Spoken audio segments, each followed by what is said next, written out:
Mutual funds. Shares cannot be in decimals, whereas mutual funds can be in decimals. Mutual funds are asset management companies.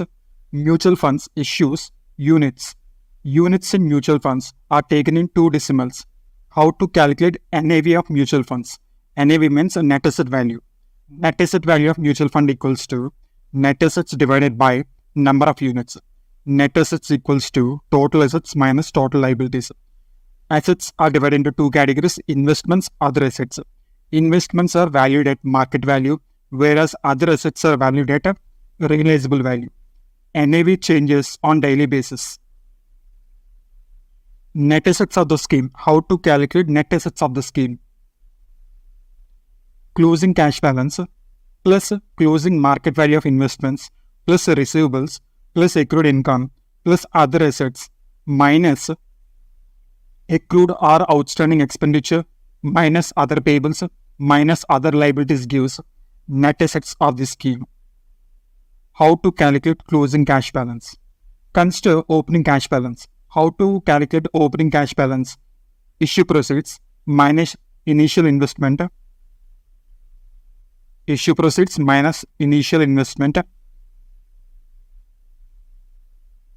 minus initial expenses, if it is paid in cash, shall be considered for calculating opening cash balance, plus proceeds from sale of securities, plus interest or dividend income received, minus securities purchased, minus expense paid in cash, minus distribution of return earnings. Either dividend is distributed or distribution is by way of capital gain on sale of securities distributed. Then we will get the closing cash balance.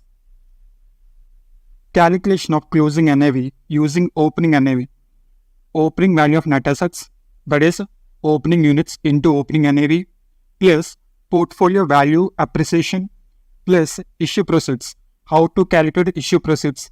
Issue price into number of units issued, plus income of given month in current period, minus units repurchased.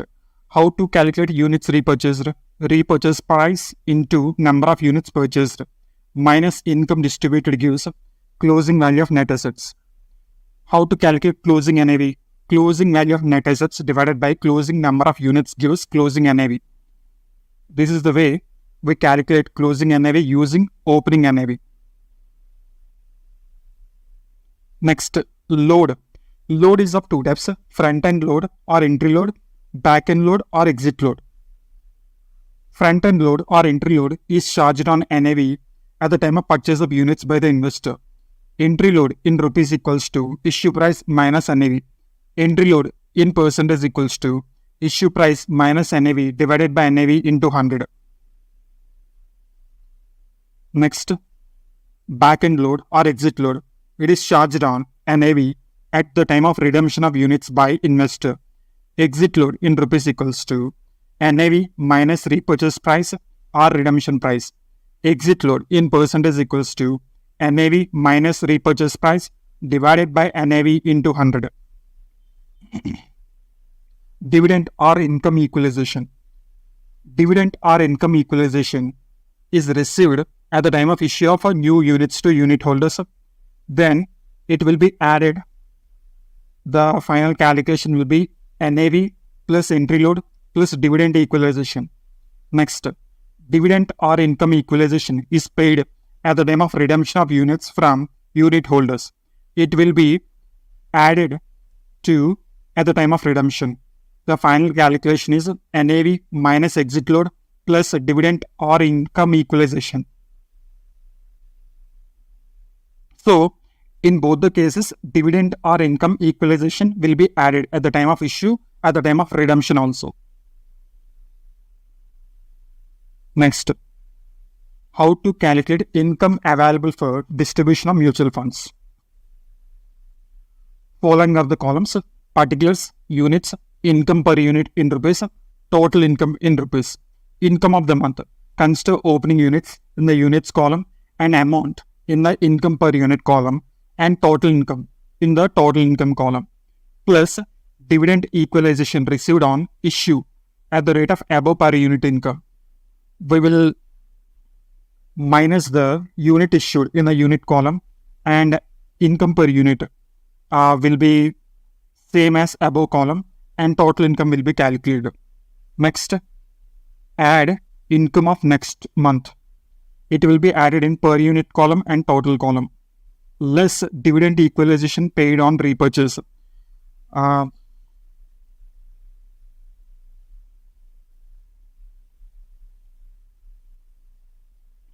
Units repurchased will be deducted in the units column, and income will be deducted in the income per unit column, and total income will be calculated. Next, dividend equalization paid on repurchase of units at the above per unit, while we will calculate the income also, per unit and income, plus income of the next month. We will consider per unit and total income, less dividend distributed.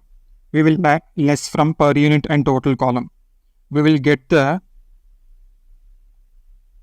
income available for distribution of mutual funds. Next, issue price. How to calculate issue price? NAV plus entry load plus dividend equalization received will give issue price. Repurchase price. NAV minus exit load plus dividend equalization paid will give repurchase price. Mutual fund schemes. Dividend yield fund or scheme. In case of dividend yield fund or scheme, there will be two schemes: dividend payout scheme, dividend reinvestment scheme. In case of dividend payout scheme, dividend is paid in cash to unit holders. In case of dividend reinvestment scheme, units are issued to unit holders in lieu of dividend at the rate of NAV prevailing on the date.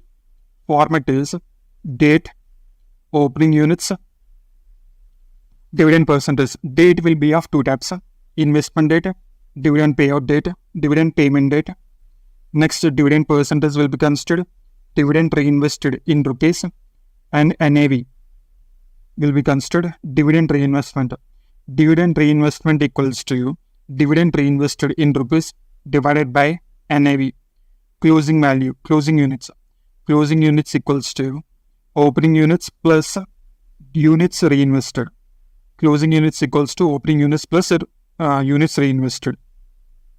Next, in case of bonus fund or bonus scheme, bonus units are issued to unit holders. No dividend is paid. Format is as follows: date, opening units, bonus units, closing units, NAV in rupees.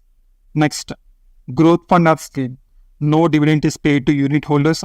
No bonus units are issued to unit holders. No reinvestment will be done. Expense ratio or management expense ratio. It is calculated as a percentage of mutual fund assets. It includes management fees, advisory fees, travel cost, consultancy fees. It does not include brokerage fees for portfolios trading. Expense ratio equals to expense incurred per unit divided by average NAV into 100. Trail commission. It is the amount that a mutual fund investors pay to his advisor for each year. Pay to his advisor each year. It includes fixed fees to be paid in any situation and incentive fees to be paid only if the condition of payment of incentive is fulfilled. Next concept, tracking error. Tracking error is nothing but calculation of standard deviation. Tracking error is the deviation of funds returned from benchmarks returned. How to calculate tracking error? Square root of summation of d minus d bar whole square whole divided by n minus 1, where d is the differential return, that is benchmark return, less funds actual return, d bar average of differential return, n number of observations. N minus 1 is used when there are more observations. In portfolio chapter, n is used instead of n minus 1, but here n minus 1 is used for calculating the tracking error. Next, other important points for solving the sums. Mutual funds based on liquidity are of two types: open-ended mutual funds, closed-ended mutual funds. Open-ended mutual funds, unit price is based on NAV, it is calculated per day. Closed-ended mutual funds, unit price is based on stock exchange demand supply, like shares only. Closed-ended mutual funds are like shares only because they are based on demand and supply. Next, in case of open-ended mutual funds, units will be returned to asset management company. In case of closed-ended mutual funds, units will be returned to stock exchange but not asset management company. Unit rate will be decided based on demand and supply. Public offer price. How to calculate public offer price? NAV plus entry load or front-end load. Redemption price. NAV minus back-end load or exit load. Total yield equals to change in NAV plus income divided by investment into 100. Dividend reinvestment plan. Here dividend is reinvested, that is investors purchase units with the dividend amount. Bonus plan. No dividend is paid. Bonus units are given instead of dividend. Growth plan. No dividend is paid. No bonus units are issued. Number of units will increase in case of a growth plan. Dividend is calculated on face value. Annual rate of return means effective yield. In case of bonus plan, NAV is not considered because we are not reinvesting. Cost of acquisition is 0 in case of bonus units. Generally, investments will be done at a market price. How to calculate average profit? Average profit equals to average yield into amount invested. Information ratio. It is nothing but Sharpe ratio. Information ratio equals to average active return divided by tracking error. Higher information ratio is better. Next, exchange traded funds are NAV based. They are not based on demand and supply. Next, book value per share. How to calculate book value per share? Net worth minus intangible assets minus losses divided by number of units gives book value per share, or net assets divided by number of shares gives book value per share. Net worth equals to equity share capital plus reserves and surplus. Net assets equals to total assets minus total liabilities. Gordon's growth model. P0 equals to D1 by KE minus G, or D0 into 1 plus G divided by KE minus G. Purchase offer price equals to NAV divided by 1 minus front-end load percentage. Redemption price equals to NAV divided by 1 plus back-end load percentage. Holding period return.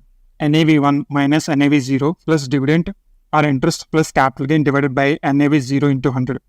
NAV1 minus NAV0 is capital appreciation. Holding period return reinvestment equals to NAV1 into N1 minus NAV0 into N0 divided by NAV0 into N0 into 100%. Total expense ratio. Expense per unit divided by average NAV into 100. Yield. Yield equals to return divided by investment into 100. Return means capital appreciation plus dividend or interest. Average annual return equals to return minus investment divided by investment into 100. Mutual fund return should earn rate equals to 1 by 1 minus initial expenses into investors return percentage plus recurring expenses percentage. This is mutual fund return should earn return. Book value per share. Net worth minus intangible assets minus losses divided by number of shares. Net worth means equity share capital plus reserves and surplus, or net assets divided by number of shares. Net assets means total assets minus total liabilities.